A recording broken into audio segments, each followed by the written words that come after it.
So நாங்க இன்றைக்கு பார்க்க போறது ஸ்மால் பிசினஸ் மேனேஜ்மெண்ட்ல வந்து 3வது அசைன்மென்ட். சரியா? 3வது அசைன்மென்ட் தான் டிஸ்கஷன் பண்ண போறோம். ஸோ ஆல்மோஸ்ட் நாங்க 1வது, 2வது அசைன்மென்ட் வந்து சக்சஸ்ஃபுல்லா டிஸ்கஸ் பண்ணி முடிச்சோம். ஸோ எல்லாரும் ரெக்கார்டிங் கேட்டிருப்பீங்க. ப்ரொவைட் பண்ண அசைன்மென்ட் சாம்பிள் ஆன்சர்ஸ் பார்த்திருப்பீங்க. தயவு செய்து எல்லாருக்கும் ஷேர் பண்ணுங்க. நாங்க ஒரு விஷயம் தெரிஞ்சு கொண்டோம்னு சொன்னா, அந்த விஷயத்த இன்னொருத்தருக்கு ஷேர் பண்றதுல எந்த விதமான தப்புமே இல்ல. சரியா? ஸோ முடியுமான மட்டும் நிறைய பேர் வந்து கடைசி டைம் எனக்கு மெசேஜ் போட்டு கேட்டாங்க, "அண்ணா இப்படி ஏதாவது டிஸ்கஷன் ரெக்கார்டிங் போட்டிருக்கீங்களா?" அப்படின்னு சொல்லி. அப்ப நான் சொன்னேன், நான் இருக்கிற குரூப்ஸ் எல்லாத்துலயும் ஷேர் பண்ணியிருக்கிறேன். பட் முடியுமான மட்டும் நீங்களும் ஏதாவது குரூப்கள்ல இருந்தா ஷேர் பண்ணி விடுங்க. ஸோ இங்கிலீஷும், தமிழும் 2மே இருக்கு. சம்டைம்ஸ் சிங்கள மீடியஸ்க்கு கூட அந்த இங்கிலீஷ்ல போட்டிருக்க நோட்ஸ் வந்து யூசபிளா இருக்கும் அவங்களுக்கு. சரியா? ஸோ எல்லாரும் படிச்சு கொள்ளுங்க. அ நான் அசைன்மென்ட் ரெக்கார்டிங் வந்து ப்ரொவைட் பண்றேன். ஸோ சரியா இது மாடல் ஆன்சர் மாரி தான். ஸோ இத வச்சுக்கொண்டு உங்களோட இன்னும் அடிஷனல் நாலேட்ஜ வந்து நீங்க அதுக்குள்ள ஆட் பண்ணி அசைன்மென்ட்ட செஞ்சு கொள்ளுங்க. ஓகே. ஸோ அப்ப நாங்க டைரக்ட்டா அசைன்மென்ட்க்கு போவோம். அ அசைன்மென்ட்ல வந்து ஆல்ரெடி எப்படி செய்யணும், என்ன மெத்தட்ன்னு சொல்லி நான் எல்லாமே ப்ரொவைட் பண்ணி தான் இருக்கிறேன். ஸோ அதனால வந்து நான் திரும்ப அகைன் வந்து எந்த மெத்தட்ல செய்யணும், என்ன மாரின்னு சொல்லி ஒன்றுமே சொல்லப் போறது இல்ல. டைரக்ட்டா கொஸ்டின்க்கு போவோம். அதாவது வந்து இந்த அசைன்மென்ட் எப்படி இருக்குன்னு சொல்லி சொன்னா, 2 கொஸ்டின் தான். ஒவ்வொரு 3வது அசைன்மென்ட்லயும் 2 கொஸ்டின் தான். 4வது அசைன்மென்ட்லயும் 2 கொஸ்டின் தான். அப்ப ஈச் கொஸ்டின்க்கு வந்து ஈக்குவல் மார்க்ஸ் குடுத்திருக்காங்க. 50, 50. அப்ப நாங்க 50க்கு ஏத்த மாரி ஆன்சர் பண்ணணும். பேஜ் லிமிட் வந்து 6ன்னு சொல்லியிருக்கிறாங்க. ஆல்மோஸ்ட் தமிழ் மீடியம் மக்களுக்கு வந்து 12 பேஜ் போகலாம். எந்த பிரச்சனையுமே இல்ல. சரியா? Assumes you have the recently started a small business. Discuss how you would use new technological technique and method to grow and expand your business. Provide the practical example for your answers. அப்ப என்ன கேட்டிருக்காங்கன்னு சொல்லி சொன்னா, இங்க பார்த்தோம்ன்னு சொல்லி சொன்னா, இலங்கையில வந்து okay. நீங்கள் சமீபத்தில் ஒரு சிறு வணிகத்தை தொடங்கியுள்ளீர்கள் என்று வைத்துக் கொள்வோம். உங்கள் வணிகத்தை வளர்க்கவும், விரிவுபடுத்தவும் புதிய தொழில்நுட்ப நுட்பங்கள் மற்றும் முறைமைகளை டெக்னிக் அண்ட் மெத்தட்ஸ் எவ்வாறு பயன்படுத்துவீர்கள் என்பதை பற்றி விவாதிப்பதுடன் உங்கள் விடைகளை நடைமுறை உதாரணங்களை பயன்படுத்தி விளக்குகன்னு சொல்லியிருக்காங்க. அதாவது வந்து நீங்க புதுசா ஒரு பிசினஸ் ஒண்ணு ஸ்டார்ட் பண்றீங்க. அந்த பிசினஸ்ல வந்து விரிவுபடுத்திக் கொள்ள அந்த பிசினஸ வந்து டெவலப் பண்ணிக்கொள்றதுக்காக வந்து இந்த டெக்னாலஜிஸ்ன்னு சொல்ற விஷயத்த வந்து எப்படி யூஸ் பண்ணுவீங்க? ஸோ அப்படி யூஸ் பண்ணும் பொழுது எக்ஸாம்பிள் புரொவைடிங் த பிராக்டிகல் எக்ஸாம்பிள்ன்னு சொல்றாங்க. அப்ப நாங்க முதலாவது வந்து இங்க என்ன சொல்லணும்னு சொன்னா, முதல்ல இந்த டெக்னிக்கல்ன்னு சொன்னா என்னதுன்னு சொல்லி நாங்க பார்ப்போம். ஓகே. அதாவது வந்து இன்ஃபர்மேஷன் டெக்னாலஜி. நாங்க இன்ஃபர்மேஷன் டெக்னாலஜின்னு சொல்லும் பொழுதே வந்து அதாவது வந்து கணனிகளுடன் தகவல்களை ஒழுங்கமைப்பு செய்தல். அதாவது வந்து இப்ப நாங்க ஒரு இந்த ஐடின்னு சொல்ற விஷயம் வந்து எல்லா இடத்திலயுமே வந்து எல்லா ஃபீல்ட்லயும், எல்லா இண்டஸ்ட்ரிலயும் வந்து இன்னைக்கு இன்வால்வ் ஆயிக்கொண்டு தான் வருது. ஸோ இந்த ஐடின்னு சொல்ற விஷயம் இல்லாத இடமே கிடையாது. அப்படி இருக்கிற சந்தர்ப்பத்துல வந்து ஒரு வணிகத்துல வந்து ஒரு புதிய ஒரு வணிகம் ஒண்ணு ஆரம்பிக்கும் பொழுது, அங்க தகவல் தொழில்நுட்பத்தின் பயன்பாடு கண்டிப்பா இருந்தே ஆகணும். தகவல் தொழில்நுட்பம் வந்து நாங்க எவ்வளவுக்கு எவ்வளவு நாங்க மோஸ்ட் யூஸ் பண்றோமோ, அவ்வளவுத்துக்கு வந்து எங்கட அதாவது வந்து வணிகத்த வந்து விரிவாக்கமும், வணிகம் வந்து அ வணிகம் வந்து ஹை லெவலுக்கு போறதுக்கு வந்து ரொம்ப இம்பார்ட்டன்ட்டா இருக்கும். அப்ப பாருங்க, கணனியில் இலத்திரனியல் தொலைத்தொடர்பு போன்ற தொழில்நுட்ப தகவல்களை ஒரு செயல்முறைக்கு உட்படுத்துறது. அதாவது வந்து இப்ப நாங்க ஒரு வணிகத்த எடுத்துக்கொண்டோம்னு சொல்லி சொன்னா, அந்த வணிகத்துல வந்து கணனிகளுடன் தகவல்கள ஒழுங்கமைப்பு செய்து ஆர்கனைஸ் பண்ணி, கணனி, இலத்திரனியல் தொலைத்தொடர்பு அதாவது வந்து கம்யூனிகேஷன்ஸ் அதுகள் எல்லாத்தையும் வந்து இன்க்ளூட் பண்ணி, அந்த டேட்டா ட்ரான்ஸ்ஃபரிங் பண்றது, அந்த ஃபங்ஷன்ஸ்கள வந்து கொண்டு போறது. இது ஓவராலா உள்ளடக்கியத தான் வந்து நாங்க தகவல் தொழில்நுட்பம்னு சொல்லி நாங்க சொல்லுவோம். சரியா? அது மட்டும் இல்லாம வந்து இந்த தகவல் தொழில்நுட்பவியலான தரவுகள வந்து தயார் செய்து தகவல்களாக மாற்றுவதற்கு, பராமரித்துக் கொள்வதற்கும் இந்த தொழில்நுட்பவியல் பல்வேறு விதமா உதவுது. அதாவது வந்து ஒரு தகவல் தொழில்நுட்பத்த எடுத்துக்கொண்டோம்னு சொல்லி சொன்னா, எங்கிட்ட இருக்கிற அந்த தரவுகள வந்து என்ன செய்யுதுன்னா, ஒரு வேல்யூபிளான தகவல்களா வந்து மாற்றி தர்றதுக்கு இந்த இன்ஃபர்மேஷன் டெக்னாலஜி வந்து ரொம்ப இம்பார்ட்டன்ஸா இருக்குதுன்னு சொல்றோம். தற்காலத்த பொறுத்தளவுல வந்து இந்த டெக்னாலஜி வந்து எல்லா ஃபீல்டுலயும் வந்து இருக்குது. எல்லா விதமான ஃபங்ஷன்ஸ்களையும் வந்து ஸ்பீடாவும், எஃபிஷியன்சியாவும் வந்து செஞ்சு முடிக்குது. ஸோ, ஸோ ஆகவே வந்து இப்ப நாங்க வந்து இந்த ஒரு புதிதாக வணிக வியாபாரம் ஒண்ணு உருவாக்கும் பொழுது, நாங்க கண்டிப்பா வந்து நாளுக்கு நாள் பல்வேறு மாற்றங்களுடன் வளர்ச்சி அடைஞ்சு கொண்டு வருது. அப்ப இந்த தொழில்நுட்ப முன்னேற்றத்துடன் வணிகத் துறைகள்ல வந்து பல்வேறு சவால்களுக்கு மத்தியில வந்து இந்த தொழில்நுட்பத்த வந்து பயன்படுத்துவதன் மூலமா வந்து புதிய மாற்றங்கள், நியூ சேஞ்சஸ வந்து கொண்டு வருவதூடாக வந்து வணிகத் துறையில வந்து வெற்றி காண முடியும்னு சொல்லலாம். இப்ப இங்க வந்து நீங்க ஏதாவது ஒரு வணிகத்த வந்து உதாரணமா நீங்க மைண்ட்ல வச்சுக்கொண்டும் எழுதலாம். அப்படி இல்லாட்டி ஏதாவது ஒரு வணிகத்த வந்து உதாரணத்த போட்டும் நீங்க எழுதலாம். ஓகேயா? அப்ப நான் இங்க சும்மா நான் ஒரு வணிகங்கள வந்து உதாரணமா போட்டு தான் எழுதியிருக்கிறேன். பட் அப்படி இல்லாட்டி நீங்க வந்து என்ன செய்யலாம்னு சொன்னா, அ ஒரு வணிகத்த எடுத்தும் உதாரணமா போலாம். அப்படி இல்லாட்டி காமனா ஒரு ஒரு ஒரு நியூவா ஸ்டார்ட் பண்ணியிருக்கிற அ ஒரு பிசினஸ்க்கு வந்து டெக்னாலஜி வந்து எவ்வளோ யூஸ் ஆகுதுன்னு டெக்னாலஜிய வந்து எப்படி ப்ராப்பரா வந்து யூஸ் பண்ணலாம்னு சொல்லி காமனாவா எழுதிக் கொண்டு போகலாம். அப்ப இந்த அசைன்மென்ட் செய்யக்குள்ள வந்து இவ்வளவு விஷயத்தையும் வந்து மென்ஷன் பண்ணிட்டு, அடுத்து நீங்க என்ன செய்யணும்னு சொன்னா, இந்த இந்த டேப்ல இருக்க இந்த இந்த விஷயத்த வந்து நீங்க இங்கன கொண்டு போகணும். ஓகேயா?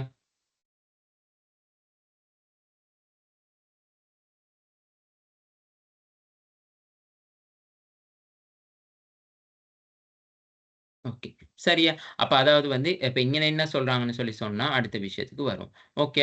அதாவது வந்து இங்கேயும் வந்து அந்த டெக்னாலஜிய பத்தி தான் சொல்றாங்க. அதாவது ஒரு வணிக நிறுவனம் வந்து ஒரு புதிய கண்டுபிடிப்புகள், ஆக்கங்கள் காரணமாக விரைவாக தொழில்நுட்ப சூழல்ல வந்து வளர்ச்சி அடைஞ்சு வருது. அப்ப இந்த வணிக நடவடிக்கைகள வந்து உண்மையாலுமே வந்து இந்த டெக்னாலஜி சேஞ்ச் ஆக வந்து தனிநபர் ஒரு பெர்சனல் ஒரு இண்டிவிஜுவல் பெர்சன்ட வந்து லைஃப் ஸ்டைல் வந்து சேஞ்ச் ஆகுது. பாருங்க, நாங்க கோவிட்-19க்கு முன்னுக்கெல்லாம் ஆஃப்லைன் மெத்தட்ல பர்ச்சேஸ் பண்ணி கொண்டு இருந்தவங்க எத்தனையோ பேர் இன்றைக்கு வந்து ஆஃப்டர் கோவிட்-19 பிறகு எல்லாமே ஆன்லைன் மெத்தட்ல பர்ச்சேஸ் செய்றாங்க. அதுதான் இண்டிவிஜுவல்ட அ என்ன சொல்றது? லைஃப் ஸ்டைல் வந்து சேஞ்ச் ஆகியிருக்குன்னு சொல்றது. அப்ப இந்த டெக்னாலஜி வந்து சேஞ்ச் ஆகக்குள்ள, நாங்க ஒரு புதிய ஒரு வணிகம் ஒண்ணு உருவாக்கக்குள்ள, அந்த சேஞ்ச் ஆகி இருக்கிற டெக்னாலஜிய வந்து எவ்வளவுக்கு தூரம் நாங்க யூஸ் பண்றோமோ, அவ்வளோ தூரம் நாங்க என்ன செய்யலாம்னு சொன்னா, மார்க்கெட்ல சர்வைவ் ஆகலாம். மார்க்கெட்ல ஒரு நல்ல பொசிஷன்ஸ்க்கு வரலாம்னு சொல்ல முடியும். அப்போ உதாரணத்துக்கு பார்த்தீங்கன்னு சொன்னா, இந்த நானோ தொழில்நுட்பம், டிஜிட்டல், எண்மான தொழில்நுட்பம் இது எல்லாமே வந்து டெக்னாலஜி வந்து டெவலப்மென்ட் ஆகி கொண்டு வர விஷயத்துக்கான ஒரு எக்ஸாம்பிள் தான்.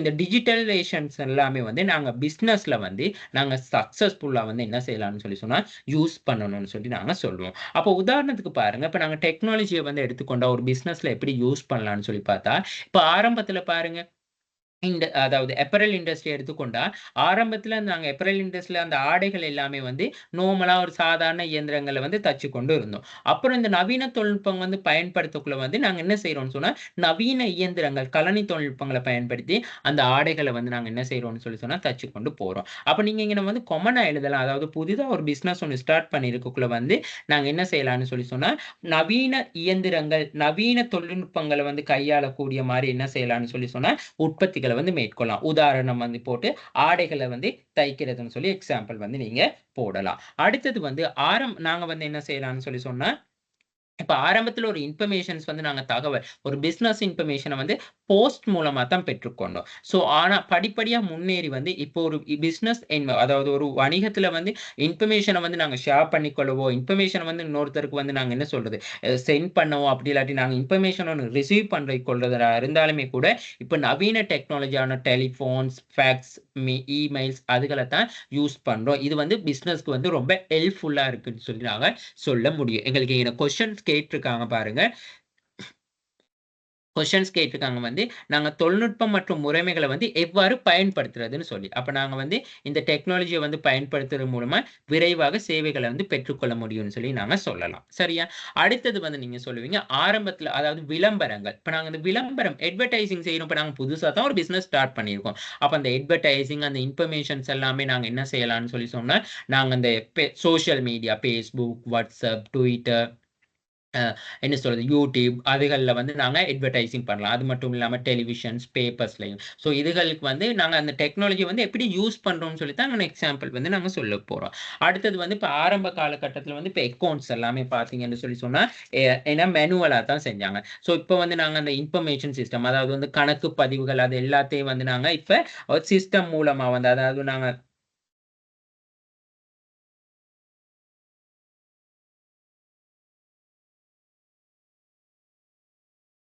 ஓகே. அதாவது அந்த நாங்க அக்கவுண்டிங் சாஃப்ட்வேர்ன்னு சொல்லி உங்களுக்கு தெரியும். அதாவது ACCA package, quick book, MYOB, Tally அதுகள் மூலமா வந்து நாங்க என்ன செய்றோம்னா, அதுகள பயன்படுத்துறது மூலமா இந்த நிறுவனத்தில காணப்படுகின்ற கணக்கு நடவடிக்கைகள், நிதி நடவடிக்கை, ஃபைனான்ஷியல் டிரான்சாக்ஷன் அதுகள் எல்லாத்தையும் வந்து என்டர் பண்ணிக்கொள்ள முடியும்னு சொல்லி எங்களுக்கு சொல்லலாம். அடுத்தது வந்து இப்ப ஆரம்பத்தில வந்து நாங்க எம்ப்ளாயிய மட்டும் நாங்க யூஸ் பண்ணி தான் வந்துட்டு என்ன செய்றோம், புரொடக்ஷன்ல செஞ்சு கொண்டு இருந்தோம். நாங்க இப்போ வந்து எங்களோட புது வணிகத்தில நாங்க என்ன செய்யலாம்னு சொல்லி சொன்னா, நியூ டெக்னாலஜிஸ யூஸ் பண்ணி, மெஷின்ஸ யூஸ் பண்ணி என்ன செய்யலாம்னு சொல்லி சொன்னா, நாங்க அ உற்பத்திகள வந்து மேற்கொள்ளலாம்னு சொல்லி.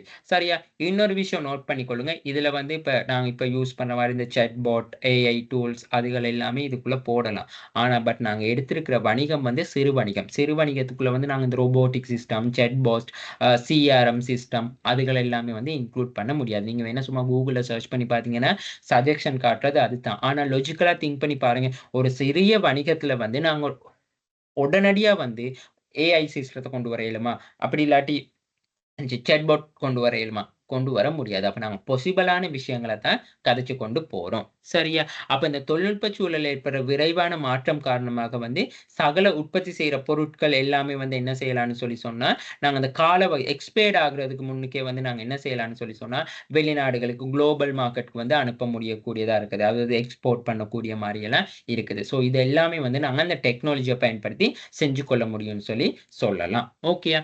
இது மட்டும் இல்லாம வந்து நாங்க ஆ இப்ப நான் இங்கன வந்து எடுத்திருக்கிறது வந்து ஃபிங்கர் ஃபுட்ஸ். அதாவது வந்து நாங்க ஷோட்டீஸ்ன்னு சொல்லி சொல்லுவோமே! அப்ப அதுல நாங்க இப்ப இந்த டெக்னாலஜிய வந்து நாங்க எப்படி யூஸ் பண்ணலான்னு சொல்லி பார்த்தீங்கன்னு சொல்லி சொன்னா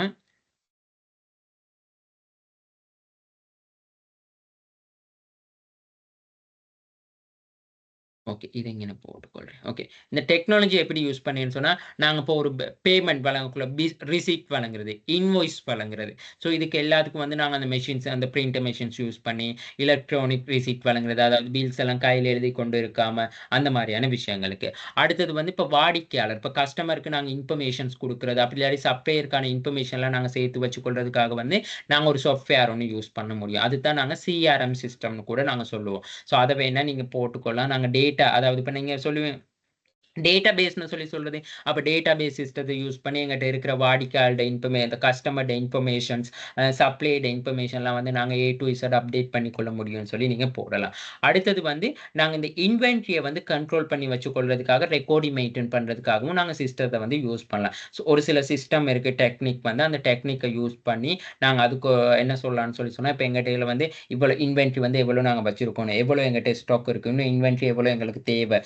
எங்களுக்கு இப்போதைக்கு அந்த ப்ராடக்ட்ல வந்து எவ்வளோ டிமாண்ட்ஸ் இருக்கு. அதுகள்லாம் பார்த்து அப்படி செஞ்சு கொள்றதுக்கு வந்து இந்த இன்வென்டரி மெயின்டனன்ஸ்ன்னு சொல்லி நாங்க ஒரு சிஸ்டத்துல வந்து நாங்க என்ன செய்ய முடியும்னு சொன்னா, ஒரு சாஃப்ட்வேரோ அப்படி இல்லாட்டி அந்த inventory management controlling system techniques இருக்கு. அதுகள யூஸ் பண்ணிக்கொள்ள முடியும்.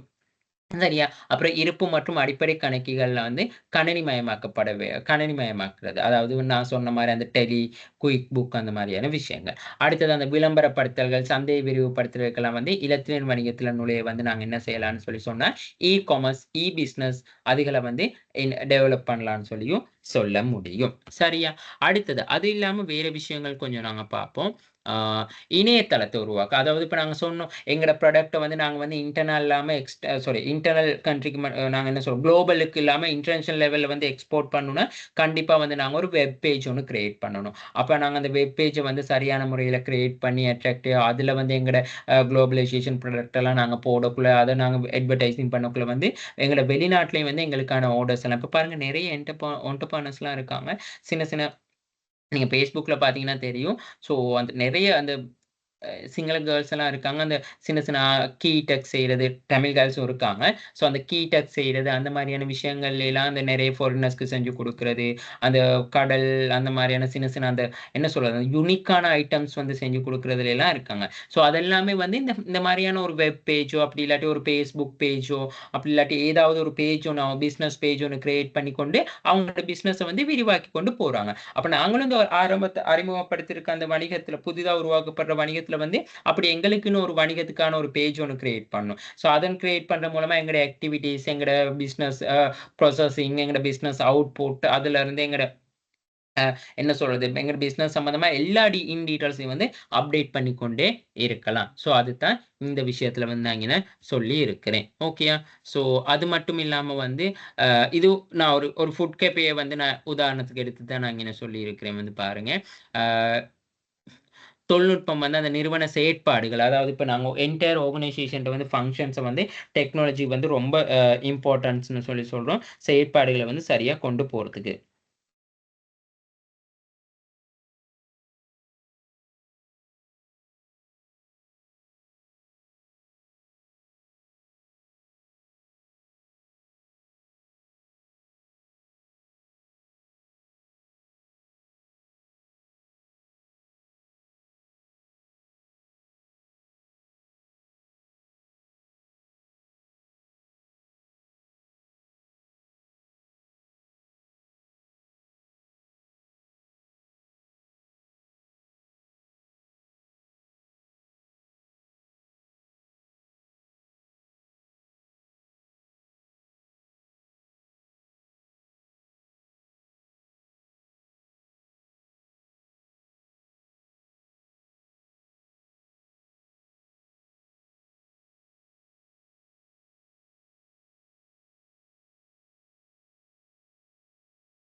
ஓகே.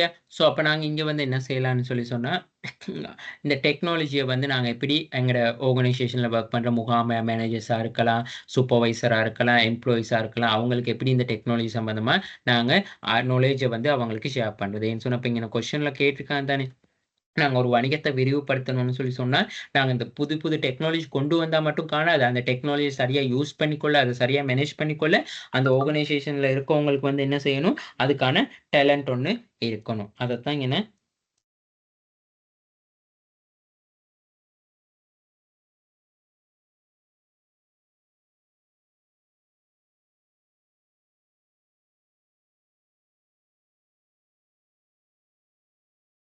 நாங்க மென்ஷன் பண்ணிக்கொண்டு போகணும். ஸோ அதுதான் சாரி.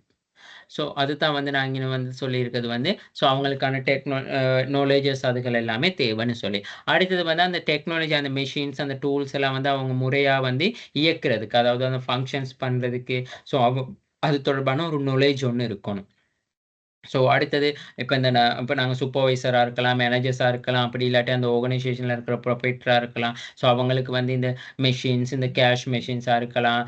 அப்படி இல்லாட்டி அந்த டேட்டா மெஷின்ஸா இருக்கலாம். ஸோ அதுகள் எல்லாத்துலயும் டாக்குமெண்ட்ஸ் அப்லோட் பண்ண, டவுன்லோட் பண்றதுக்கு, அ ஒரு பிரிண்ட் போடுறதுனாலும், கேஷியர் ஒர்க்னாலும், அக்கவுண்டிங் பார்க்குறதுனாலும் எல்லாத்துக்குமே அவங்களுக்கு அதுல வந்து இன்வால்வ் ஆகி இருக்கிறதுக்கு ஒரு நாலேட்ஜபிள் இருக்கணும்னு சொல்லி நாங்க சொல்லலாம். சரியா? அடுத்தது வந்து என்ன சொல்றது? ஆ தொழில்நுட்ப டெக்னாலஜிக்கலா வந்து அவங்களுக்கு ட்ரெய்னிங் ஒண்ணு தேவைப்படும். ஸோ இதெல்லாமே நாங்க பார்க்கணும். ஸோ இந்த விஷயங்கள் எல்லாமே நாங்க இங்கன வந்து என்ன செய்யணும்னு சொல்லி சொன்னா, கவனத்தில் கொள்ள வேண்டும். ஏன்னு சொன்னா, இப்ப இங்கன சொல்லியிருக்காங்க தானே, ஒரு புதிய நிறுவனம் ஒன்று நாங்க ஒரு புதிய ஒரு வணிகம் வந்து தொடங்க இருக்கிறோம். ஸோ அதுல வந்து எங்களோட வளர்ச்சிக்காக வந்து நாங்க புதிய தொழில்நுட்ப முறைகளை எவ்வாறு பயன்படுத்துவோம். அப்ப புதிய தொழில்நுட்ப முறைகள் பயன்படுத்தணும்னா, அந்த புதிய தொழில்நுட்ப முறைகள் பயன்படுத்துறது பத்தி பயிற்சிகள் வந்து வழங்கப்படணும். தொழில்நுட்ப ரீதியா பயிற்சி வழங்குறது, இலகுவாக எவ்வாறு வந்து அவங்களுக்கு அந்த வேலைகள செஞ்சு கொண்டு போக முடியும்னு சொல்லி ட்ரெய்னிங்ஸ், அந்த வொர்க் ஷாப் அந்த மாரி எல்லாமே வழங்கணும்னு சொல்லி சொல்லி இருக்கிறாங்க. சரியா? ஸோ இவ்வளவு தான் அந்த டெக்னாலஜிய யூஸ் பண்ணி நீங்க என்னென்ன உங்களோட வணிகத்த வந்து எப்படி விரிவுபடுத்துறீங்கன்னு சொல்லி சொல்றதுக்கான உதாரணங்கள். ஓகேயா? ஸோ இதுங்கள வந்து இன் டீட்டெயிலா நீங்க சரியா படிச்சு, நீங்க அத செஞ்சு கொண்டு போங்க. ஓகே. சரி. இப்ப நாங்க 2வது கொஸ்டின்ஸ்க்கு வந்து மூவ் ஆகுவோம்.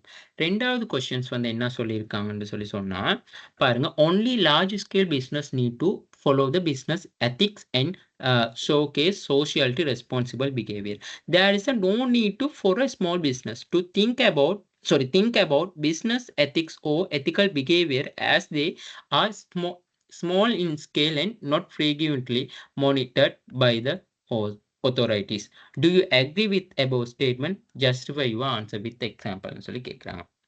அதாவது வந்து இந்த கொஸ்டின்ஸ்ல வந்து என்ன கேட்கிறான்னு சொன்னா, பெரிய அளவிலான வணிகங்கள் மட்டும் தான் இந்த வணிக நெறிமுறைகளை பின்பற்றுவதோடு சமூக பொறுப்பான நடத்தையை வெளிப்படுத்த வேண்டும். சிறிய வணிகங்கள் வந்து அந்த வணிக நெறிமுறைகளையோ, அப்படி இல்லாட்டி நெறிமுறை நடத்தைகளோ வந்து சிந்திக்க வேண்டிய அவசியம் இல்லை. ஏனெனில் அவை அளவில் சிறியவை மற்றும் அடிக்கடி அதிகாரிகளினால் கண்காணிக்கப்படுவதில்லை. இந்த கூற்ற வந்து உடன்படுகின்றீர்களா? முதல்ல இங்க ஒரு உடன்படுகின்றீர்களா? எக்ரி ஆர் டிஸ்அக்ரி கேட்டா நீங்க முதல்ல அந்த ஸ்டேட்மெண்ட்ட வந்து நீங்க சொல்லணும் என்னதுன்னா, நான் எக்ரி ஆகல. அதாவது I am not disagree with statement. அப்படிலாம் இந்த நான் அதாவது நீங்க சொல்ல நான் இந்த கூற்றை வந்து ஏற்றுக்கொள்ளவில்லை. அப்போ உதாரணங்களுடன் உங்களோட விடையை வந்து நியாயப்படுத்த சொல்றாங்க. அப்போ உதாரணத்தோட எங்களோட விடையை நியாயப்படுத்தணும்னா, முதல்ல நாங்க என்ன செய்யணும்னு சொன்னா, வணிக நெறிமுறைகள் வந்துனா என்னதுன்னு பார்க்கணும். அதாவது பிசினஸ் எதிக்ஸ் என்னென்ன இருக்கு. அப்புறம் பிசினஸ் ரெஸ்பான்சிபிலிட்டி என்னென்ன இருக்கு. இந்த பிசினஸ் எதிக்ஸ் அண்ட் ரெஸ்பான்சிபிலிட்டிய வந்து மேற்கொ ப சரியான முறையில கடைப்பிடிக்கிறதால என்னென்ன பெனிஃபிட்ஸ் இருக்கு. அதத்தான் நாங்க இந்த அசைன்மென்ட்ல ஆன்ஸரா எழுதப் போறோம். அப்ப நாங்க முதலாவது வந்து இங்க பார்ப்போம். 1 மினிட் தாங்க.